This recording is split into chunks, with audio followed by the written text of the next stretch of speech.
लक्ष्मी के पीछे मत भगो,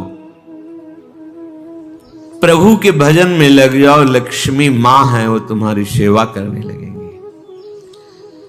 प्रायः सब लक्ष्मी पति बनना चाहते हैं। ध्यान से देखो, लक्ष्मी के स्वामी धनाभिमानी कभी नहीं बन सकते। लक्ष्मी जी ने किसी का वर्ण ही नहीं किया।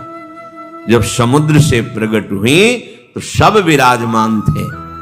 लक्ष्मी जी ने उनका वर्ण किया जो लक्ष्मी जी की तरफ देख भी नहीं रहे थे, श्री भगवान का। लक्ष्मी मां है, जगत माता है। मूढ़ता इसीलिए कहा है, कुत्र विमूढ़या सिरे, ए विमूढ़, मूढ़ता छोड़। मां को तू कैसी भावना से देख रहा है? सब लक्ष्मीपति बनना चाहते हैं। अरे लक्ष्मीपति है वो तो केवल श्री हरि है, दूसरा लक्ष्मी के स्वामी केवल भगवान श्री हरि है। भगवान के ना चाहने पर भी उन्होंने भगवान का ही वर्ण किया। आप दासत्व स्वीकार करके प्रभु का जब भजन करेंगे तो लक्ष्मी मां है, आप उनके पुत्र हैं। वो भरपूर आपको जो कुछ चाहिए वो सब दे देंगे। बात मानो, समझो। मायापति हैं श्री कृष्ण, और आप मायापति बनना चाहते हैं, थप्पड़े मारेंगे। गलत दृष्टि रखता है। हम सब आकांक्षा करते हैं कि लक्ष्मीपति बने। देखो अंदर से देखो, किसी कोई भाव आता है कि लक्ष्मी तो प्रभु की प्रिया है, प्रभु की प्रिय है, पत्नी है। अगर हम प्रभु का भजन करेंगे तो माता हम पर कृपा करेंगे, पर हम माता नहीं मानते और जानते हैं कि माता की तरह भरण पोषण लक्ष्मी जी के ही द्वारा हो रहा है, उन्हीं का वैभव। तो आप स्वामी मत बनिए, मूढ़ता त्यागिए। अगर आप लक्ष्मी के पीछे भागते हैं स्वामी बनने के लिए तो दंड ही मिलेगा। वैसे माता जी की पर्सनल सवारी जो है लक्ष्मी जी की, वो जानते हो क्या है? उल्लू। मतलब जो सार था वो मिला नहीं, असार में भटकते रहे। जब तुम ऐसा कुछ करोगे, अगर वो अकेले आए भी ना तो उल्लू बना देंगे। उल्लू बनाना जानते हो? उल्लू का दिन में प्रकाश में नेत्र काम नहीं करता है, अंधेरे में काम करता है। अर्थात जो लक्ष्मी को केवल स्वीकार करता है, आराधना की है, तो लक्ष्मी जी उसके दिमाग, क्योंकि आएंगे तो ना उसमें सवार होके, अब उसके दिमाग में ज्ञान के प्रकाश के लिए नेत्र नहीं रह जाएंगे। अज्ञान अंधकार में उसका काम करेगी बुद्धि। क्या ये भोग लूं, ये ऐसा करूं, अभिमान बढ़ाने वाला, वासना बढ़ाने वाला, दुर्गति में पहुंचाने वाला कार्य प्रारंभ हो जाएगा। विविध प्रकार के दोष प्रकट हो जाएंगे। नारायण को बुलाओ, प्रभु माता जी सहित पर, जानते हो क्या, अलग अलग सवारी में नहीं आती, फिर एक सवारी में आती है। कौन? गरुण जी में। गरुण जी में भगवान नारायण और लक्ष्मी। गरुण जी जिनके पंखों से वेद स्तुति हो रही, अर्थात दिव्य ज्ञान विज्ञान संपन्न और समस्त ऐश्वर्य भोग आपके पीछे डोलेंगे। ऐसा नहीं कि भक्त केवल भिखारी ही होता है। देखो अम्बरीश जी महाराज बड़े बड़े ऐसे महाभागवत हुए, दिव्य वैभव संपन्न और भगवान की अपार भक्ति में डूबे हुए।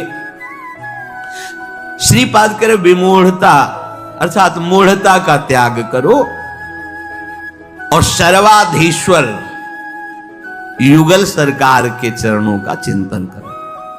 बेलवन में लक्ष्मी जी आज भी विराजमान होकर तप परायण है कि कभी किशोरी जी का आदेश आ जाए सेवा के लिए तो हम कृतार्थ हो जाए। वृंदावन में नहीं, बाहर यमुना की पल्ली पर विराजमान है, और इसलिए विराजमान है कि कभी लाडली जो इशारा कर दे किसी के प्रति, वो मुझे सेवा मिलेगी। विहाय वृंदावन मिंदिरादि भी सुदुर्लभम कुत्र विमूढ़याश्रय। आशा छोड़ो तुम और न किसी से, हमारे लाडली लाल के चरणों का आश्रय लो।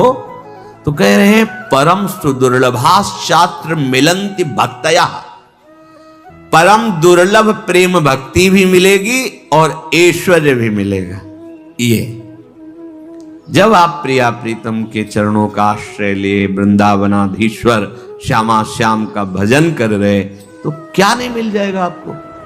बड़े सद्गुण हैं, पर भगवत चरणारविंद की शरणागति नहीं, भजन नहीं, क्या होगा इससे? ये तो बाहरी सद्गुण है, इससे क्या होगा? अगर प्रभु के चरणों का आश्रय नहीं तो ये बाहरी सद्गुण भगवत प्राप्ति थोड़ी करा सकते हैं। और मनुष्य जीवन का चरम और परम लाभ भगवत प्राप्ति है। रूप विभवई, बड़े रूपवान हो, देह भाव से अपने रूप को देखकर गर्व करते हो कि मैं बड़ा सुंदर हूं। कितने दिन टिकेगी सुंदरता? दुर्गति ही करवाएगी, क्योंकि देह भाव से सुंदरता का आरोप मैं में कर लेने से भोगों की प्रियता बढ़ती है। भोगों की प्रियता दुर्गति का कारण है, बुद्धि का भ्रष्ट हो जाना है, सत्य वस्तु से पतित हो जाना है। तो किम रूपै, बड़े रूपवान हो, उससे क्या होगा? बार बार दर्पण में अपने रूप को देखकर गर्व करोगे और विषय प्रियता बढ़ेगी। श्रीपाद कह रहे हैं किम दानम, आप बड़े धनी हो, आपको गर्व है कि मैं गरीबों को देता हूं या किसी को भी देता हूं। इसे क्या होगा? तुम्हारा अभिमान पुष्ट होगा, तुम्हें जो पुण्य का है वो और लाभ मिलेगा, एक की जगह 1 लाख दे देगा। इतने में तुम अभिमान से युक्त हो, और बढ़ जाएगा तो और अभिमान बढ़ेगा, तो होगा क्या? दुर्गति। क्या होगा? सोचो, जिनका कोई अपराध नहीं था, बराबर गौदान करना, स्वर्ण से खूण मढ़वाकर, सींग मढ़वाकर दक्षिणा देना, घर दान करना, दान में ही लगे रहते थे महाराज नृग। चूक हो गई, जो ब्राह्मण दान नहीं लेता था उसकी गाय आ गई गौशाला में, उनको क्या पता, उन्होंने किसी ब्राह्मण को दान कर दिया। जिसने दान लिया वो लेके जा रहा था, जिसकी गाय थी वो कभी दान लेता नहीं था। उसने कहा ये तो गाय मेरी है, बोले नहीं ये तो मेरी है, क्योंकि अभी महाराज नृग ने दिया है, चलो महाराज के पास। वहां गए, उसने कहा महाराज आपने गाय हमें दी? हाँ दी। उसने कहा महाराज फिर ये गाय मेरी है, ये आपकी नहीं है, आप हमारी गाय वापस करें। तो उनका तुम्हें 1 करोड़ गाय देंगे। जो गाय का असली मालिक था उसे कहा इसको छोड़ दो तुम, क्योंकि अब हमने दान दे दिया। उसने कहा मैंने कभी दान ही नहीं लिया तो क्यों स्वीकार करूं, मुझे अपनी गाय चाहिए। जिसने दान लिया था उसने कहा बस मुझे तो यही गाय है, अगर ये नहीं दोगे तो। इतनी बात का ये दंड मिला कि द्वारिका के कुएं में वो गिरगिट बनकर पड़े थे। पर कृपा ये हुई कि अपराध था नहीं पूर्ण रूप से।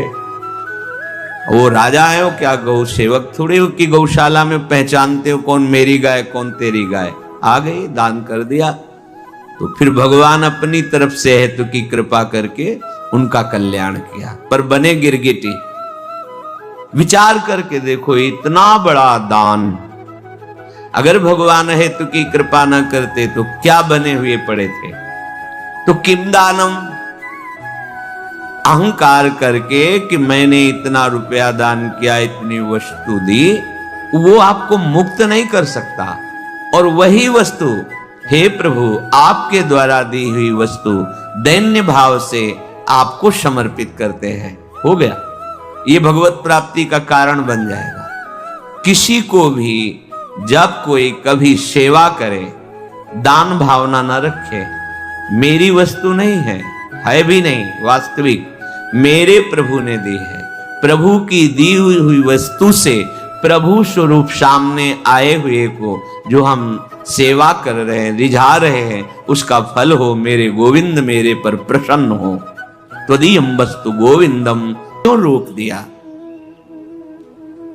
किम तत्वानुभवेन विष्णु भजनई, यदि प्रभु का भजन नहीं है, प्रभु का चिंतन नहीं है, प्रभु के प्रेम में नहीं डूबे हो, तो वो तत्व ज्ञान भी किस काम का। देखो, तत्व ज्ञान नानात्व को मिटाता है, पर जिस सत्य को जाना उसका चिंतन आवश्यक। आत्मज्ञान होना कठिन है, पर आत्मज्ञान हो सकता है, पर आत्मरति होना, पूज्यपाद सिउड़िया बाबा जी महाराज के वचन, आत्मरति होना, आत्मावान, आत्मरति, आत्म क्रीड़ा परायण, वो आत्मा में ही तृप्त रहे। ये रति निरंतर अपने स्वरूप का चिंतन। हमारे प्रभु है, आत्मा है, हमारी आत्मा हरिवंश। किम तस्य वात्यद्भुते, तुमने बहुत वाणी में प्रवीणता प्राप्त कर ली, उसे क्या होगा? बहुत अद्भुत प्रभाव है आपका, उसे होगा क्या? अगर चित्त प्रभु के प्रेम में नहीं डूबा तो सब क्या है? वाग विलास मात्र है। बड़े आश्चर्य हमें लगा जब भगवान श्री सुखदेव जी पूरी भागवत सुनाने के बाद एक शब्द कहा कि परीक्षित, ये सब वाणी का विलास मात्र। एक बार एकदम सावधान की, ये शब्द कहां से निकला? परमहंस जी के हृदय में ये शब्द क्यों निकला? क्योंकि इसमें तो सब चरित्र है, उनका चरित्र, उनका चरित्र, उनका उनका उनका ऐसे विविध चरित्रों का। बोले वाणी को पावन करने के लिए क्यों? एक ही है, विविध नहीं है। भाव था कि एक ही है। परीक्षित, बेटा तुम्हें कोई भय है? सुखदेव जी पूछ रहे। बोले नहीं गुरुदेव। ब्रह्म स्वरूप बेटा परीक्षित, तुम्हें कोई भय है? बोले नहीं गुरुदेव। एक तक्षक क्या करोड़ों रूप मृत्यु का साक्षात कराल रूप धारण करके आ जाए तो अब आपकी कृपा से मुझे कोई भय नहीं रह गया मृत्यु का। ये अगर तत्व ज्ञान हुआ और भजन नहीं, देखो कैसा प्रेम है श्री शुकाचार्य जी को भगवान श्री कृष्ण की लीला से, रूप से, उनके नाम से। यो वृंदावन